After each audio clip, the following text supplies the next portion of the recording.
Balvir Singh Chauhan 32वीं battalion की सी company में प्रधान आरक्षक के पद पर तैनात थे। एक सुबह उनकी पत्नी की नींद तब टूटी जब उन्होंने देखा कि उनके पति घर में नहीं थे, दरवाजा भी बाहर से बंद था। जब पड़ोसी की मदद से दरवाजा खुलवाकर वह छत पर पहुंची तो जो दृश्य सामने था उसने सभी के होश उड़ा दिए। बलवीर सिंह बेहोशी की हालत में पड़े थे और जब उन्हें अस्पताल ले जाया गया तो डॉक्टरों ने मृत घोषित कर दिया। पोस्टमार्टम रिपोर्ट में गले की हड्डी टूटने से दम घुटने की वजह से मौत की पुष्टि हुई। पुलिस ने जांच शुरू की और जब सच सामने आया तो हर कोई दंग रह गया। आखिर कौन था बलवीर सिंह चौहान का कातिल? चलिए जानते हैं इस चौंकाने वाली घटना की पूरी कहानी इस वीडियो में। नमस्कार मेरे प्यारे भाइयों और बहनों, मैं विवेक कुमार। क्राइम की कहानी के नए एपिसोड में आप सभी लोगों का हार्दिक स्वागत है। कहानी में आगे बढ़ने से पहले कृपया क्राइम की कहानी चैनल को सब्सक्राइब कर बेल आइकन जरूर दबा लें ताकि मेरे हर वीडियो का नोटिफिकेशन आपको मिलता रहे। तो चलिए आज की कहानी शुरू करते हैं। सूरज सिर पर चढ़ाया था मगर बलवीर सिंह चौहान अब तक गहरी नींद में थे। दीवार पर टंगी घड़ी की सुइयां सुबह के 9 बजने का इशारा कर रही थीं, लेकिन रोजाना सुबह 6 बजे उठने वाले बलवीर आज बिस्तर से नहीं हिले। पत्नी रेखा चौहान को चिंता होने लगी। उन्होंने छत के फर्श पर बिछी दरी पर सो रहे अपने पति को आवाज देकर जगाने की कोशिश किया, लेकिन कोई प्रतिक्रिया नहीं मिली। दिल की धड़कनें तेज हो गईं। घबराकर उन्होंने बलवीर का कंधा हिलाया पर उनका शरीर निष्प्राण पड़ा था। 54 वर्षीय बलवीर सिंह चौहान, जो सीआरपीएफ में हेड कांस्टेबल थे, अब इस दुनिया को अलविदा कह चुके थे। पति के शव के पास बैठी रेखा की आंखों से आंसुओं की धारा बहने लगी। मां की कराहती आवाज सुनकर तीनों बच्चे दौड़ते हुए छत पर पहुंचे। जब उन्होंने मां को इस हाल में देखा तो उनके दिलों में भी हकीकत की गहरी टीस महसूस हुई। पिता की मौत की खबर ने उन्हें चुपके चुपके रुला दिया। पड़ोसियों को अचानक घर में रोने चिल्लाने की आवाज सुनाई दी तो वे भी दौड़े दौड़े बलवीर चौहान के घर पहुंचे। लेकिन बलवीर सिंह की इस अप्रत्याशित मौत को कोई समझ नहीं पा रहा था। हर कोई हैरान था। चौहान साहब के निधन की खबर सुनकर कोई भी यकीन नहीं कर पा रहा था। रेखा ने तुरंत फोन कर सीआरपीएफ के अधिकारियों को इस दुखद घटना की सूचना दिया। हेड कांस्टेबल बलवीर सिंह की मौत की खबर सुनते ही अधिकारी भी चकित रह गए। ऐसा अचानक कैसे हुआ? मामला संदिग्ध था और अधिकारियों ने तुरंत स्थानीय पुलिस को सूचित कर दिया। बलवीर सिंह चौहान की मौत की सूचना मिलने के कुछ देर बाद ही माधव नगर थाने के इंस्पेक्टर रघुवीर सिंह, एएसपी अमरेंद्र सिंह और एसपी सिटी रविंद्र वर्मा बलवीर के घर पहुंचे। उनके कदमों के साथ ही घर का माहौल और भी गंभीर हो गया था। पुलिस अधिकारियों ने सबसे पहले छत का मुआयना किया, जहां बलवीर का शव बिस्तर पर पड़ा हुआ था। पुलिस अधिकारियों ने शव का बारीकी से निरीक्षण किया और यही उनकी अनुभव की घड़ी थी। शव की हालत ने सभी को चौंका दिया, क्योंकि यह किसी स्वाभाविक मृत्यु का संकेत नहीं दे रहा था। बलवीर के कान से खून बहकर नाक की ओर सूख चुका था, जो एक पतली रेखा की तरह दिख रहा था। यह दृश्य किसी अप्राकृतिक घटना का संकेत दे रहा था। इसके अलावा बलवीर के गले पर दाहिनी ओर एक चोट जैसा निशान भी दिखाई दे रहा था। बलवीर सिंह चौहान की मौत पूरी तरह से रहस्यमयी लग रही थी। पुलिस अधिकारी सब कुछ बारीकी से जांचने की कोशिश कर रहे थे, जबकि उनकी पत्नी रेखा बार बार अपनी बातों से सबको हतप्रभ कर रही थी। वह चीख चीख कर बता रही थी कि रात में बलवीर ड्यूटी से देर रात घर लौटे थे, फिर कपड़े बदले, फ्रेश होकर खाना खाया। गर्मी की वजह से वह कमरे में ना सोकर छत पर चले गए थे, जबकि वह और उनकी बेटी कमरे में सो रहे थे और दोनों बेटे रमेश और चंदन दूसरे कमरे में सो रहे थे। रेखा के मुताबिक यह उनकी दिनचर्या का हिस्सा था। बलवीर सिंह रोज सुबह 6 बजे उठ जाते थे, लेकिन आज सुबह के 9 बजे तक वह छत से नीचे नहीं आए। रेखा को चिंता हुई और वह बलवीर को जगाने के लिए छत पर गई, लेकिन वहां जो दृश्य उसने देखा वह उसकी जिंदगी का सबसे बड़ा सदमा था। बलवीर का शव बिस्तर पर पड़ा हुआ था और यह पूरी तरह से उसकी समझ से परे था। रेखा की आवाज फिर से कांपने लगी और वह फिर से रोने लगी। पुलिस ने सभी कागजी कार्यवाही पूरी कर बलवीर सिंह चौहान की लाश को पोस्टमार्टम के लिए जिला अस्पताल भेज दिया। पोस्टमार्टम रिपोर्ट का इंतजार किया जा रहा था, क्योंकि यही रिपोर्ट हत्या या स्वाभाविक मृत्यु के बीच का अंतर स्पष्ट कर सकती थी। यह घटना 18 जून 2020 की थी और बलवीर की रहस्यमय मौत ने न केवल उनके परिवार बल्कि पूरी बटालियन को गहरे शोक में डाल दिया था। चौहान साहब, जो अपनी खुशमिजाजी और बातों से सभी को गुदगुदाने वाले इंसान थे, अब हमेशा के लिए खामोश हो चुके थे। उनका निधन बटालियन के लिए एक अपूरणीय क्षति थी। पोस्टमार्टम रिपोर्ट के बाद पुलिस अधिकारियों की जो आशंका थी वह सच साबित हुई। बलवीर की मौत स्वाभाविक नहीं थी। यह हत्या थी और यह एक गंभीर अपराध की ओर इशारा कर रहा था। रिपोर्ट में यह साफ तौर पर बताया गया कि बलवीर की मौत गला दबाने से हुई थी।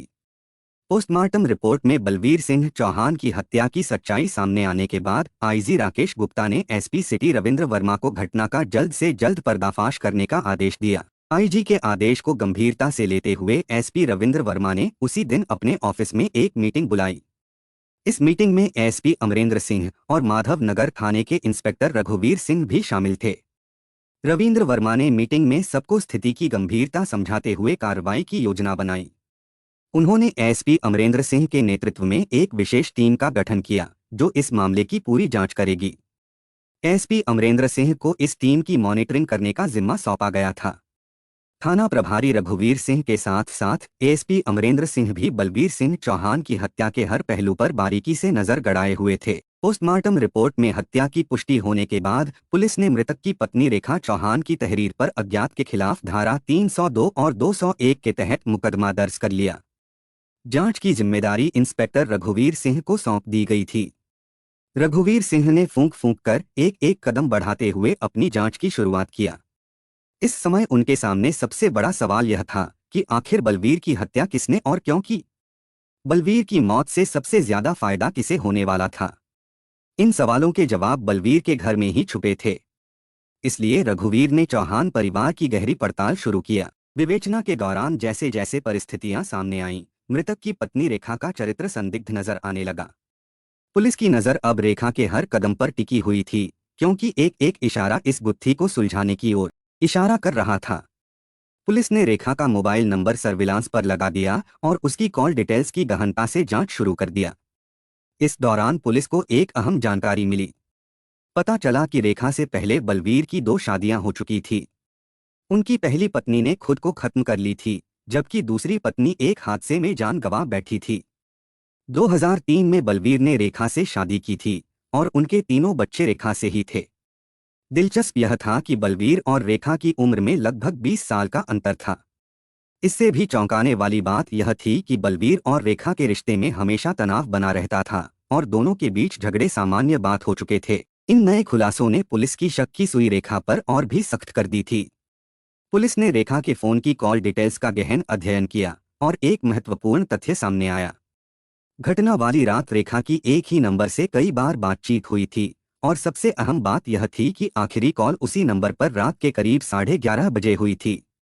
इन सभी साक्ष्यों ने रेखा के खिलाफ मामला मजबूत कर दिया था। वैज्ञानिक जांच ने भी इस बात की पुष्टि की कि बलवीर की हत्या में रेखा का ही हाथ था। सभी साक्ष्यों और सबूतों को ध्यान में रखते हुए पुलिस ने शक के आधार पर रेखा को हिरासत में लिया और थाने ले आई। थाना प्रभारी रघुवीर सिंह ने मामले की गंभीरता को समझते हुए एसपी अमरेंद्र सिंह को तुरंत इसकी सूचना दे दिया।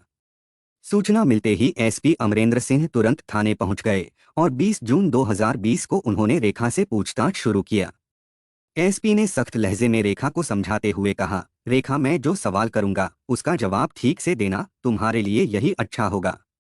लेकिन रेखा बिल्कुल चुपचाप बैठी रही, जैसे कोई जवाब देने का मन ही नहीं था। एसपी ने फिर सीधे सवाल किया, यह बताओ कि तुमने बलवीर की हत्या क्यों किया। रेखा ने बिना झिझक के बिल्कुल सपाट लहजे में जवाब दिया, मैंने उनकी हत्या नहीं की, मैं निर्दोष हूं। तो तुम ऐसे नहीं बताओगी। ठीक है, मत बताओ। यह तो बता सकती हो कि रवि कौन है और उसे तुम कैसे जानती हो। एसपी अमरेंद्र ने रेखा की आंखों में गहरे से झांकते हुए सवाल किया। सवाल सुनते ही रेखा चुप हो गई, उसकी आंखों में घबराहट झलकने लगी। कौन रवि? वह डरते हुए बोली, मैं किसी रवि को नहीं जानती। वही रवि जिससे घटना वाले दिन फोन पर तुम्हारी कई बार बात हुई थी। एसपी ने दबाव डाला, जैसे वह हर एक पल रेखा की झूठी बातों को सच्चाई में बदलने का इरादा रखते थे। इस बीच सिर पर एक महिला सिपाही खड़ी थी।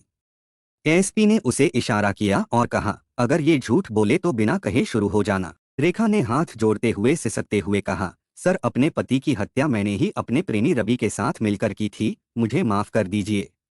प्यार में अंधी होकर मैंने ही अपने हाथों अपना घर उजाड़ दिया। रेखा के इस खुलासे के बाद वह पूरी घटना की कहानी सिलसिलेवार तरीके से बताती चली गई।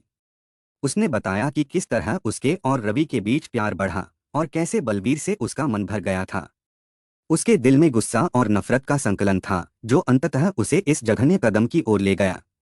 हेड कांस्टेबल बलवीर सिंह चौहान की हत्या के मामले से पुलिस ने 72 घंटे के भीतर पर्दा उठा लिया था। रेखा का प्रेमी रवि, जो सीआरपीएफ का जवान था और शहडोल में तैनात था, पुलिस के लिए अगला बड़ा टारगेट था। जब पुलिस ने उसे गिरफ्तार करने के लिए शहडोल पहुंची, तब तक रवि फरार हो चुका था। अगले दिन एसपी अमरेंद्र सिंह और एसपी रविंद्र वर्मा ने मिलकर एक प्रेस वार्ता आयोजित किया। पत्रकारों के सामने रेखा ने न केवल अपना जुर्म कबूल किया, बल्कि उसने अपनी पूरी कहानी भी बताई। उसका बयान सुनकर सभी चौंक गए, क्योंकि वह हत्या की जो कहानी बता रही थी वह किसी के भी होश उड़ा देने वाली थी। 54 वर्षीय बलवीर सिंह चौहान मूल रूप से उज्जैन के माधव नगर के निवासी थे। उनके परिवार में पत्नी रेखा के अलावा 2 बेटे रमेश और चंदन और एक बेटी शालिनी थी। यदि देखा जाए तो बलवीर का दाम्पत्य जीवन खुशहाल था, लेकिन वास्तविकता यह थी कि वह अपनी पत्नी रेखा से खुश नहीं थे। जब रेखा बलवीर के जीवन में आई, तब से उनका जीवन खुशियों से भर गया था। रेखा बलवीर की तीसरी पत्नी थी, लेकिन उनकी पहली और दूसरी शादी भी कम दिलचस्प नहीं थी। बलवीर की पहली पत्नी किरण थी, और जब वह ससुराल आई तब बलवीर की किस्मत का ताला खुला था। शादी के बाद बलवीर की नौकरी पक्की हो गई थी, और यह उनके जीवन का महत्वपूर्ण मोड़ साबित हुआ। बलवीर की नई नई शादी हुई थी और घर में एक नई दुल्हन आई थी। हालांकि यह खुशियां ज्यादा देर तक नहीं रहीं। अभी किरण के हाथों की मेहंदी का रंग भी फीका नहीं पड़ा था कि बलवीर अपनी नौकरी पर जा चुके थे और अपनी पत्नी को अकेला छोड़ दिया था। रात के समय जब किरण बिस्तर पर होती तो वह अकेलेपन में बुरी तरह घुटने लगी। उसका दिल बेचैन हो जाता और वह अपनी पति की अनुपस्थिति को सहन नहीं कर पा रही थी। बलवीर की दूरियां उसे अंदर तक चीर रही थीं। उसके मन में एक गहरी वेदना और एकाकीपन की भावना घर कर चुकी थी। यह स्थिति उसकी मानसिक स्थिति को और भी कमजोर कर रही थी। जब उसकी बेचैनी और दुख सहन करने के बाहर हो गए तो उसने एक खौफनाक कदम उठाया। कमरे के पंखे से झूलकर उसने खुद को खत्म कर लिया। पत्नी किरण की खुद को खत्म करने के मामले ने बलवीर को पूरी तरह से तोड़ दिया। वह अपनी पत्नी से बेपनाह मोहब्बत करते थे, लेकिन नौकरी के फर्ज और घर की जिम्मेदारी के बीच पिसते हुए वह अपनी पत्नी को सिर्फ 28 साल की उम्र में खो बैठे। इस गहरे दुख से उनका जीवन अस्त व्यस्त हो गया। पत्नी की मौत के बाद से वह गुमसुम रहने लगे, जैसे सारी खुशियां उनसे दूर हो गई हों। अब उनके सामने पूरी जिंदगी पड़ी थी, लेकिन अकेले उसे जीना बहुत कठिन लग रहा था। उनकी मानसिक स्थिति को समझते हुए उनके माँ बाप ने दूसरी शादी के बारे में सोचना शुरू किया। बलवीर सरकारी नौकरी में थे और ऐसे में उनके लिए दूसरी शादी के कई प्रस्ताव आए। यह फैसला आसान नहीं था, लेकिन लंबे समय तक सोचने के बाद बलवीर के माँ बाप ने आभा से उनकी दूसरी शादी करवा दिया।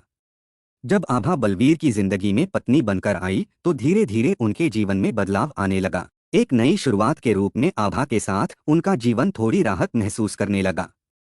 लेकिन यह खुशी भी ज्यादा दिनों तक स्थिर नहीं रह सकी।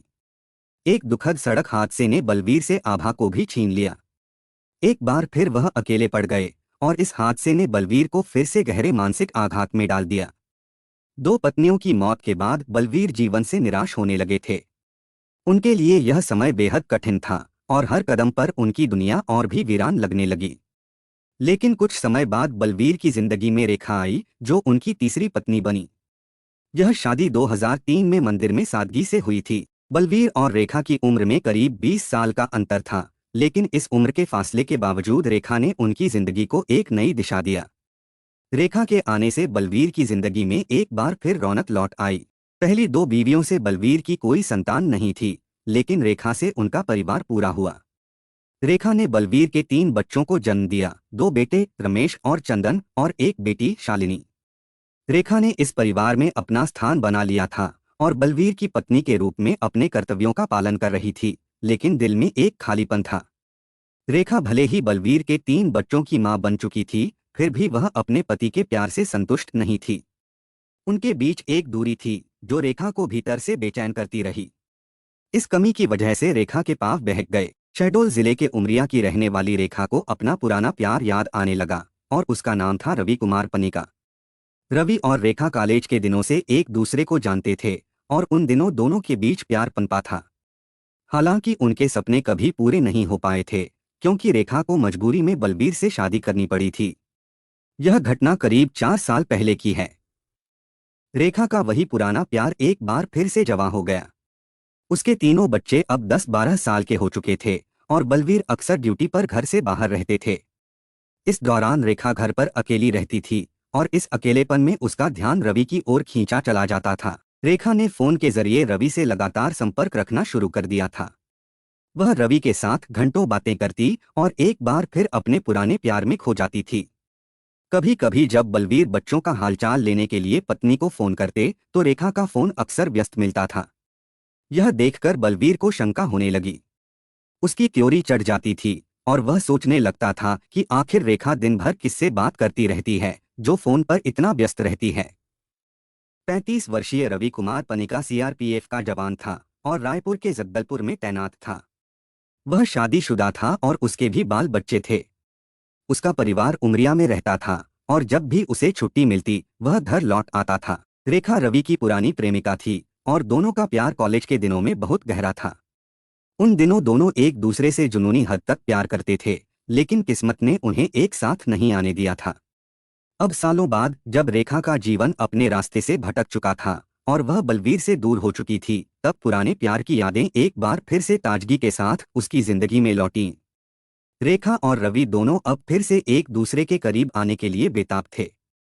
जब से रेखा ने अपने पुराने प्रेमी रवि को दिल से पुकारा था, रवि का दीवानापन हद से ज्यादा बढ़ गया था। रायपुर से नौकरी की छुट्टी लेकर वह रेखा से मिलने उज्जैन स्थित उसके घर पहुंच जाता था। दोनों अपनी जिस्मानी आग को शांत करते और फिर रवि रायपुर लौट जाता था।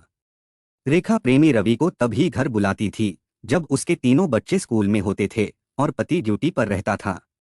इस तरह रेखा और रवि का यह आशनाई का खेल सालों तक चलता रहा और रेखा ने इसे बड़ी चुपके से अपनी जिंदगी में जारी रखा था। लेकिन समय के साथ रेखा में बदलाव आ गया था।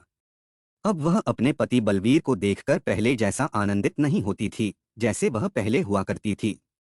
रेखा के तेवर और रूप रंग में भी बदलाव दिखाई देने लगा था। वह पहले की तुलना में अधिक आकर्षक और आत्मविश्वास से भरी हुई लगने लगी थी और उसके व्यक्तित्व में कुछ अलग सा बदलाव आ गया था। यह सब देखकर बलवीर को उसकी गतिविधियों पर शक होने लगा। विशेष रूप से हर समय उसका फोन बिजी आना यह संकेत था कि कुछ तो गड़बड़ है। बलवीर जो एक पुलिस वाला था और जिनकी एक आंख में शक और दूसरी आंख में यकीन होता है, अब अपनी पत्नी की हर हरकत पर ध्यान दे रहा था। उसकी प्रोफेशनल ट्रेनिंग ने उसे इस स्थिति को महसूस करने के लिए संवेदनशील बना दिया था। बलवीर ने एक दिन खुद को रोक नहीं पाया और रेखा से सीधे पूछ लिया, तुम्हारा फोन अक्सर बिजी क्यों रहता है? जब भी फोन लगाओ तुम किसी से बात करती मिलती हो। किससे बात करती रहती हो? वो कौन है? यह सवाल सुनते ही रेखा की चुप्पी टूट गई। वह बिदक गई और अपने गुस्से को दबाते हुए कहा, आप मुझ पर शक करते हो, मैं ऐसी वैसी औरत नहीं हूँ जो पति की गैर मौजूदगी में यहाँ वहाँ मुंह मारती फिरूं। रेखा ने इतने तीखे अंदाज में जवाब दिया कि बलवीर चुप हो गया। वह खुद को पूरी तरह से सही साबित करने के लिए अपने शब्दों को समेटने की कोशिश कर रहा था। रेखा की तीखी बातों ने उसे स्तब्ध कर दिया और बलवीर के लिए यह नई दिशा थी जिसमें वह खुद को और भी उलझा हुआ महसूस कर रहा था। रेखा ने अपनी कड़ी बातों से एक ऐसी ज्यामिति की टेढ़ी मेढ़ी रेखा खींची कि बलवीर की बोलती बंद हो गई। भले ही रेखा ने अपनी चालाकी से पति की आंखों पर पर्दा डाल लिया था, लेकिन बलवीर के मन में अब यह शक पूरी तरह से पक्का हो चुका था कि उसकी पत्नी का किसी अन्य पुरुष के साथ नाजायज रिश्ता है। बलवीर जो अपनी पेशेवर ट्रेनिंग और अनुभव के चलते हर बात को सूक्ष्मता से देखता था, वह यह जान चुका था कि कुछ तो गड़बड़ है। इस शंका के कारण दोनों के बीच अक्सर विवाद होता रहता था। रेखा जो अब अपने पति के शक को महसूस कर चुकी थी, वह सोच रही थी कि इस स्थिति से कैसे बाहर निकला जाए। वह जान चुकी थी कि बलवीर को पूरी तरह से यकीन हो चुका है, लेकिन वह यह भी जानती थी कि पति नाम का कांटा अब उसके जीवन से कैसे निकाला जाए, यह समझ नहीं पा रही थी। फिर दिसंबर 2019 में बलवीर को अपने कुछ जानकारों से यह जानकारी मिल गई कि रेखा का नाजायज रिश्ता उसके पुराने प्रेमी रवि कुमार पनिका से हो गया है। इस शंका और झगड़े के चलते घर में शांति और सुकून जैसे गायब हो गए थे। बलवीर और रेखा के बीच हर समय विवाद होता रहता था और यह माहौल बच्चों पर भी बुरा असर डालने लगा था। माँ बाप के बीच तनावपूर्ण रिश्तों को देखकर बच्चे भी परेशान हो चुके थे, लेकिन वे कुछ नहीं कर सकते थे सिवाय चुप रहने के। घर में गहमागहमी और गुस्से का माहौल इतना बढ़ चुका था कि स्थिति सामान्य नहीं रह गई थी। इस सब के बाद रेखा ने अंततः अपने पति से नाराज होकर एक कदम और बढ़ाया। उसने प्रेमी रवि के पास जाने का फैसला किया और वह रायपुर चली गई। वह अगले 25 दिनों तक रवि के साथ रही। इस दौरान दोनों ने जबलपुर, कटनी, मंडसला और रायपुर के विभिन्न होटलों में अपनी रातें रंगीन किया। इसी दौरान रेखा और रवि ने एक खतरनाक और योजनाबद्ध तरीके से बलवीर को रास्ते से हटाने का फैसला किया। यह योजना इस तरह से बनाई गई थी कि बलवीर की मौत स्वाभाविक लगे और इससे दोनों को लाखों की रकम का फायदा हो जाए। रवि ने रेखा को एक खतरनाक आइडिया दिया जिससे बलवीर के जीवन बीमा को लेकर उन्हें फायदा हो सकता था। रवि ने रेखा से कहा, देखो, हमें बलवीर का एक बड़ी रकम का जीवन बीमा कराना होगा। जब उसकी मौत होगी तो वह बीमा की रकम तुम्हें मिल जाएगी। फिर उस रकम को हम दोनों आधा आधा बांट लेंगे। किसी को भी हम पर शक नहीं होगा और हमारा काम भी हो जाएगा। इस तरह साला बूढ़ा तेरे जीवन से भी निकल जाएगा। फिर हम दोनों बिना किसी डर और परेशानी के अपनी जिंदगी का आनंद उठा सकेंगे। पूरी योजना तैयार होने के बाद रेखा घर लौट आई और एक बार फिर से अपने पति बलवीर के सामने घड़ियाली आंसू बहाए। उसने अपनी गलती के लिए माफी मांगी और पति के पैरों में गिरकर वह सब कुछ स्वीकार कर लिया जो उसने किया था। बलवीर, जो पहले ही रेखा के धोखे को महसूस कर चुका था, ने उसे माफ तो कर दिया, लेकिन वह उसे अपना नहीं सके। बलवीर ने सामाजिक मान प्रतिष्ठा और बच्चों की भलाई को ध्यान में रखते हुए समझदारी से कदम उठाया। उन्होंने रेखा को घर में पनाह दी, लेकिन दोनों के बीच अब एक गहरी खाई बन चुकी थी जो कभी नहीं भर सकती थी। बलवीर के मन में यह बात साफ थी कि अब रेखा को वह पहले जैसा प्यार और विश्वास नहीं दे सकते थे। लेकिन रेखा की भावनाएं बिल्कुल अलग थीं। उसे अब पति के साथ किसी भी रिश्ते की कोई परवाह नहीं थी। वह ना तो बच्चों से जुड़ी थी और ना ही पति से कोई मतलब था। उसका एकमात्र लक्ष्य था अपनी योजनाबद्ध हत्या को अंजाम देना और अपने रास्ते के कांटे यानी बलवीर को सदा के लिए हटा देना। योजना के अनुसार रवि और रेखा ने मिलकर 54 वर्षीय बलवीर का 40 लाख रुपए का जीवन बीमा करा लिया था, जिसमें सालाना किस्त 45,000 रुपए बनती थी। इस बीमा की पहली किस्त के रूप में रवि ने 25,000 रुपए और रेखा ने 20,000 रुपए जमा किए थे, यानी कुल 45,000 रुपए फरवरी महीने में जमा कर दिए गए थे। अब दोनों बेखौफ और निश्चिंत थे, क्योंकि उन्हें विश्वास था कि योजना के तहत उनका काम पूरा होने वाला है। अब वे दोनों केवल उस सुनहरे मौके का इंतजार कर रहे थे जब वे बलवीर को रास्ते से हटा सकेंगे। यह मौका उन्हें मिल ही गया। मई 2020 के आखिरी सप्ताह में बलवीर कुछ दिनों की छुट्टी लेकर घर आए और रेखा को यह सुनहरा अवसर हाथ से जाने नहीं देना था।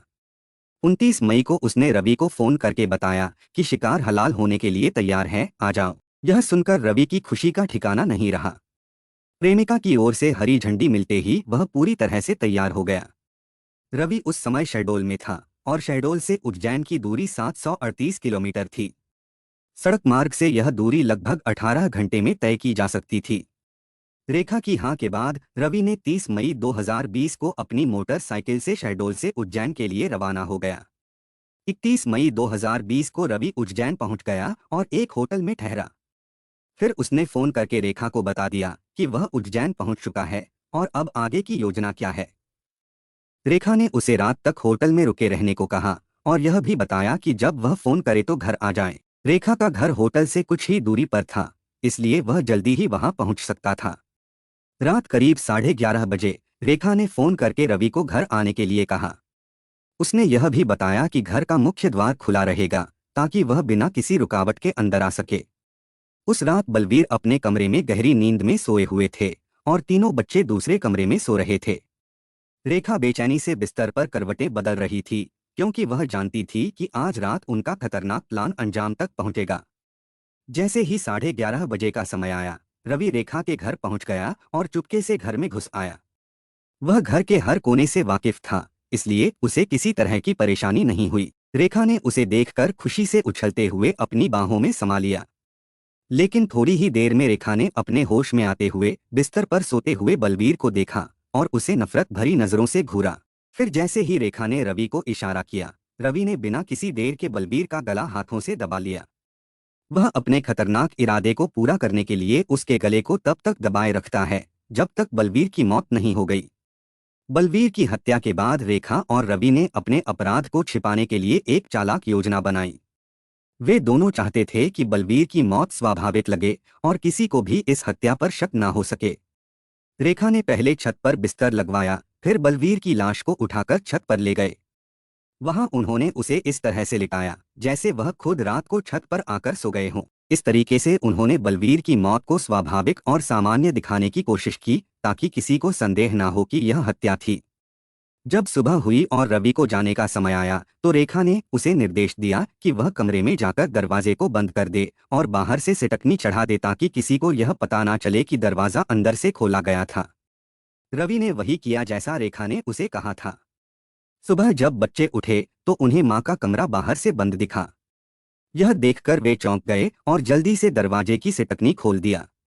अंदर जाकर बच्चों ने देखा कि उनके पिता कमरे में नहीं थे। यह देखकर बच्चों ने माँ से पूछा कि उनके पापा कहाँ हैं। रेखा ने झूठ बोलते हुए कहा, तुम्हारे पापा देर रात लौटे थे और छत पर सो गए, वहीं सो रहे होंगे। रेखा ने इस जवाब के बाद बच्चों को शांत किया और फिर अपनी योजना के मुताबिक समय का इंतजार करने लगी ताकि वह अपना ड्रामा शुरू कर सके। उसने सोचा कि इस तरह से वह सब कुछ छिपाकर बलवीर की मौत को स्वाभाविक दिखा सकती है और पुलिस भी कोई शक नहीं करेगी। लेकिन पुलिस की जांच ने रेखा और रवि की सारी योजना पर पानी फेर दिया। उनके द्वारा की गई हत्या और उसे स्वाभाविक मौत का रूप देने की कोशिश पूरी तरह से विफल हो गई। पुलिस ने जांच के दौरान कई अहम सुराग पाए और रेखा और रवि के सारे राज सामने आ गए। रेखा और रवि के सपने जो 40 लाख रुपए के बीमा की रकम को लेकर थे, एक झटके में टूट गए। रेखा को गिरफ्तार करने के बाद पुलिस ने कड़ी जांच शुरू की और केवल 72 घंटे में ही पूरे मामले का खुलासा कर दिया। 22 जून 2020 को पुलिस ने आरोपी रवि और उसके सहयोगी मोहम्मद आशिक को भी गिरफ्तार कर लिया।